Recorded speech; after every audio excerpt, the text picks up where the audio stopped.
Throughout the Beatles' career, they recorded over 200 songs. A good number of these, especially in their pre-Revolver era, were covers of mainly 1950s rock and roll music. In this video, I will be giving short reviews of all these covers and deciding if I prefer the original recording or the Beatle cover. Short side note before we begin. I will only be comparing songs that have been officially released.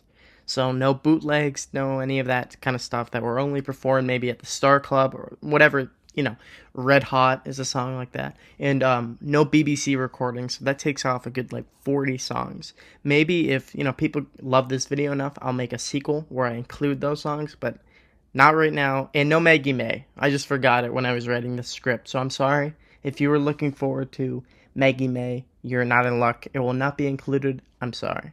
So sit back and enjoy as I go through these covers. Anna, Go to Him, 1962, by Arthur Alexander. Anna, you come and ask me. I've always preferred the Beatle recording of this song more. I found the strings to be rather dated sounding on the original Alexander version. I found these strings to overpower and distract from the great vocals from Arthur Alexander. If not for these strings, this would go to him and not the Beatles, but because the strings are on there, I prefer the Beatle version. Chains, 1962, by the Cookies.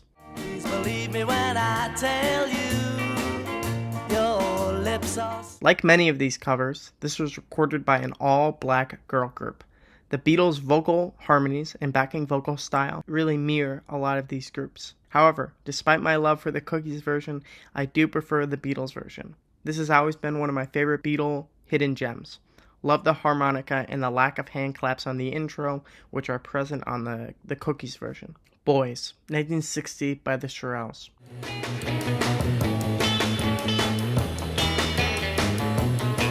If I were to compare the live version of this song done in the 1964 US tour, I might prefer the Beatle version, but based purely on the studio recordings, I gotta give it to the Shirelles. The piano on this version brings the song together very well. That is not, present or very high in the mix on the Beatle version. Baby It's You, 1961, by the Shirelles. It tears me apart. I want to love the Shirelles version, but honestly, I find the intro to give me a bit of a creepy feeling, kind of disturbing, I don't know why, it just makes me feel that way whenever I hear it. I also find the backing vocals to sound very dated and like it's recorded by a children's vocal group, so not particularly a great sound. It's not terrible, but it's not great. John Lennon, on the other hand, really sells the lyrics the way he sings it. You feel like he really feels attachment to these lyrics. As opposed to the Shirelles version where it kind of seems like they're kind of stepped away from the lyrics and like they're not embracing them. A Taste of Honey, 1962, adapted by Lenny Welch. Taste of honey, tasting much sweeter.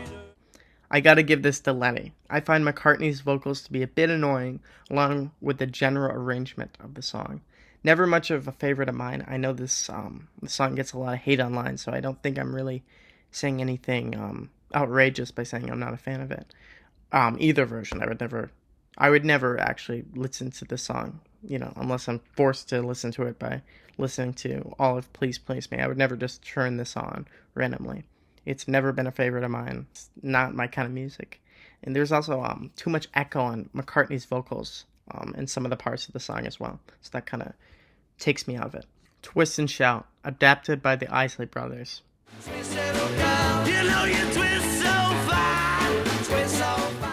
The Isley Brothers version is pretty damn good. If this was a standard Beatle cover, it would quickly be a win for the Isley Brothers.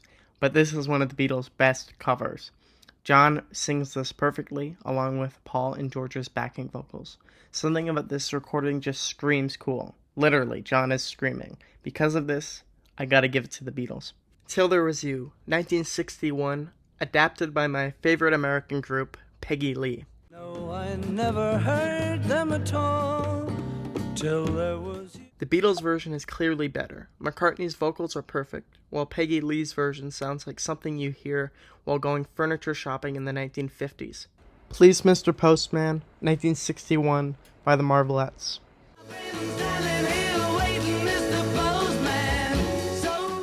I really do like the Marvelettes version. It was the #1 record for a reason. However, I prefer the Beatles version. Similar to Twist and Shout, John Lennon's vocals and backing vocals from George and Paul make this song just sound so tight. I do hate the hand claps on the intro, and generally find hand claps on records to sound rather corny and dated, but their overall strong performance from the Beatles outweighs these hand claps. Roll Over Beethoven, 1956 by Chuck Berry. This is the first entry on the list where I greatly prefer the original recording. I actually will listen to the original version regularly, and I gotta say I prefer nearly everything about his version to the Beatles version. I find George Harrison's vocals to be boring, and the hand claps annoying. Barry wins this one. You Really Got a Hold on Me, 1962 by The Miracles. John Lennon once again saves this cover, making the Beatle version better.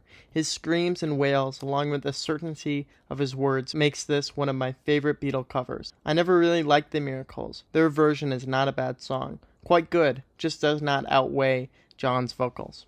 Devil in Her Heart, 1962 by the Donnays. She's got the devil in her heart. A rather forgettable Beatle cover, not helped by George Harrison's weak vocals. The Donnays version is quite charming, the lead guitar helping to guide the song along with great vocals, so I gotta give this one to the Donnays.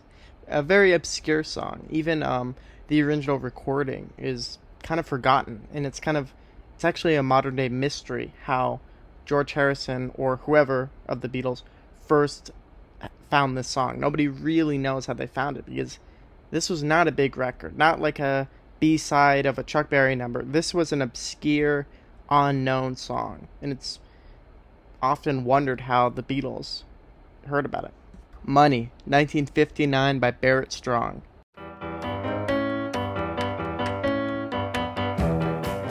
The first hit song from Motown Records, a record label that would serve a crucial role not only in popular music, but race relations and racial integration in 1960s America. The Barrett Strong version sounds cool, and not dated like some of these other original versions. No wonder John Lennon loved the shit out of this song. I am tempted to give the win to the original. Similar to Twist and Shout and Please Mr. Postman, however, I simply prefer Lennon's screaming, intense vocals, along with the great piano intro played by George Martin that is only on the mono mix of the song. Because of this, I gotta give the win to the Beatles. Both are better than the downright offensive Flying Lizards version. Fuck that song. Not fuck that song, but fuck that cover. It fucking sucks. End of part 1. Intermission.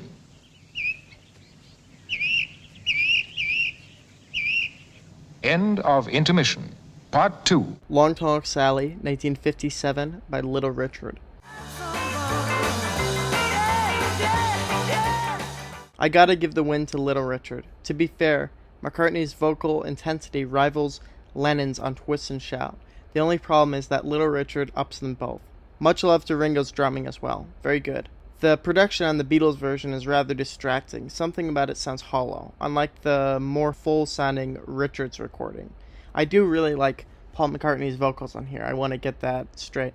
But my main problem with the Beatles version of the song is on the studio recording, what we're talking about. We're not talking about live shows or BBC sessions. We're talking about the studio version. It sounds very hollow. The mixing just sounds off. I never liked it. It sounds very empty.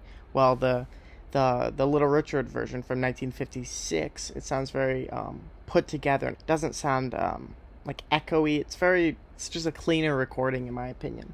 Matchbox, 1957 by Carl Perkins. I know that half of the people watching this just shook their heads and said, What is Matchbox? I've never heard that song. That's a Beatles song? Yes, it is. It's very obscure. I would not blame you if you haven't heard it. I never listened to it. I mean, obviously I've heard it because I've heard fucking everything the Beatles have released, but I almost never will just like turn on Matchbox and say, I want to hear Ringo sing Matchbox. I think the Carl Perkins version is much better. I find his version to sound more badass, for lack of a better term. Like kind of an Elvis-y vocal. Well, I don't know, maybe Elvis, I'm pretty sure Elvis took it from Carl Perkins, so more maybe a Carl Perkins vocal. Ringo's version is charming, and has a certain charm to it, I guess, but it is weak. One of the most obscure Beatles songs for a reason. It's not like it's really, really good and it's obscure. It's just kind of bland and boring. Rock and Roll Music, 1957 by Chuck Berry. I got no kick against modern jazz, unless you're trying to play it too down fast. As I said earlier, I do really like Chuck Berry, and I listen to his records regularly, unlike some of the other artists on here. However, his version of Rock and Roll Music has never been one of my favorites. I prefer the Beatles version, mainly because of John's intense and rocking vocals, unlike the calm Chuck Berry vocals. I am a fan of Chuck Berry, don't get me wrong, as I mentioned before. This has just never been one of my favorite songs of his. If I wanted to hear a good Chuck Berry song, I would listen to Oh Baby Doll, Reelin' and Rockin', School Days. I like those records. I just never really liked his version of Rock and Roll Music. Mr. Moonlight, 1962 by Dr. Feelgood. Mr. Moonlight. Not much to say about this one. The Dr. Feelgood version is better. Lennon's vocals are good, or at least his scream at the beginning is good, but the production sounds poor, and it sounds kind of just boring. I know this song gets a lot of hate. I don't hate it. Like, I don't have any hatred towards it, but I would never, like, actively seek this out to listen to. Kansas City, Hey, Hey, Hey, Hey, 1958 by Little Richard. I'm going to Kansas City, gonna get my baby back home. One of McCartney's best vocals, and because of that, I like it a bit more than the Little Richard version. Still, the Richard version is good. I'm not putting it down any. I do like it, but I do like Paul's vocals on the Beatles cover. Words of Love, 1957 by Buddy Holly. Let me hear you say the words I long to hear. Not a terrible Beatles cover, but much like a few other covers on Beatles for Sale, the production of the track always seems a bit off to me. I feel like if they had recorded this in 1963, perhaps, they could have pulled it off better. Because of that, and my love for Buddy Holly's original vocals, I gotta give the win to the original, the Buddy Holly version. Honey Don't, 1956 by Carl Perkins. Honey, don't. I'll rock on George one time for me.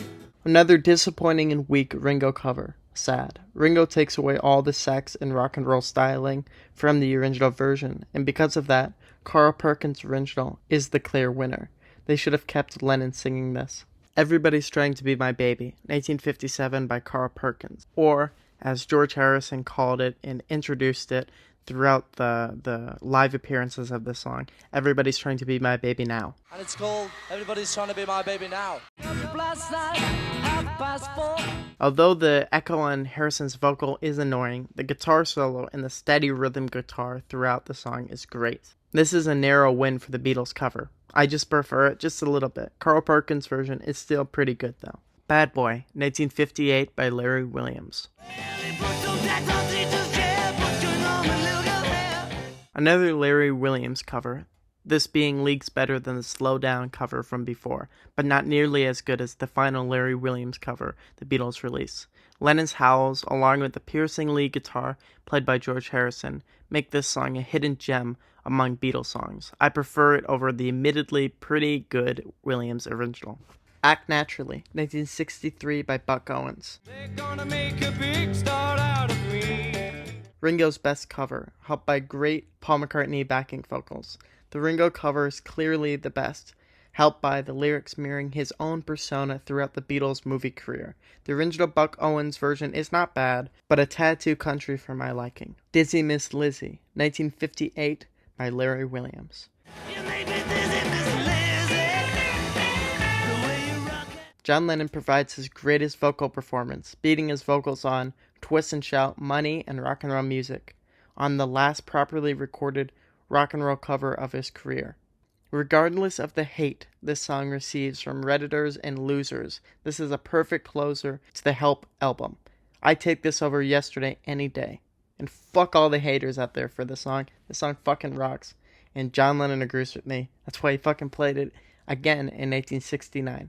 Alright, that was my list. Thank you for watching this video. Feel free to leave any comments down there. If you disagree with me, you can tell me how much of an idiot I am or how much you think I'm a secret genius. You know, just leave a comment, anything. Thank you for watching. God bless, I guess. God bless.